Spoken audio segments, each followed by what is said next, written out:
ఈరోజు రాష్ట్ర వ్యాప్తంగా వైఎస్ఆర్ కాంగ్రెస్ పార్టీ ఆధ్వర్యంలో ఈ ప్రభుత్వం ఏర్పడి సంవత్సరం కాలం గడిచిన సందర్భంగా ఈ రోజుని వెన్నుపోటు దినంగా ప్రకటిస్తూ ప్రజలకి పొడిచినటువంటి వెన్నుపోటుని గుర్తు చేస్తూ ఈ రోజున ప్రభుత్వ అధికారులకి మెమరాండం ఇవ్వటం జరుగుతూ ఉంది.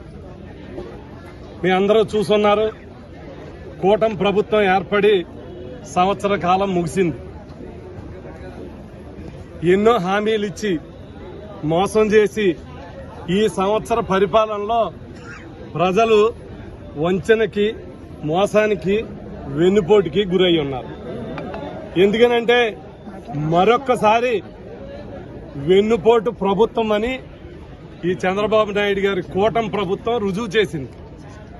1999లో రాజకీయ పక్షాలతోటి కూటమిగా ఏర్పడి అధికారంలోకి వచ్చాడు. 2014లో కూటమి ప్రభుత్వంతో అధికారంలోకి వచ్చాడు.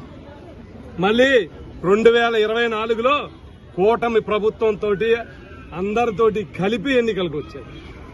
ఎప్పుడూ సింగిల్ గా పోటీ చేసినటువంటి సందర్భం చంద్రబాబు నాయుడు గారి రాజకీయ జీవితంలో లేదు. కానీ 1999లో ప్రజలు మోసపోయారు. 10 ఏళ్ళు అధికారం ఇవ్వలేదు చంద్రబాబు నాయుడు. మళ్ళీ 2014లో మోసం చేసి మాయ మాటలు చెప్పి అధికారంలోకి వచ్చాడు. సంవత్సర కాలంలోనే చూస్తున్నారు. మళ్ళీ 2019 వచ్చేటప్పటికి అధికారం ఇవ్వలేదు. ఏదైనా ప్రజలకు ఒక పెట్టేవాడి కన్నా 4 రెట్లు పెడతాను అని అంటే ఆశపడటం మానవ సహజం. అలా మన ఎన్నికల ముందు జగన్మోహన్ రెడ్డి గారు చేసినటువంటి కార్యక్రమాల కన్నా ఎక్కువగా చేస్తానని ప్రతి పథకం వివరించాడు. సూపర్ 6 అన్నాడు. అధికారం వచ్చినటువంటి మొదటి రోజే సంతకాలు పెడతానని 6 హామీలని అనౌన్స్ చేస్తున్నారు.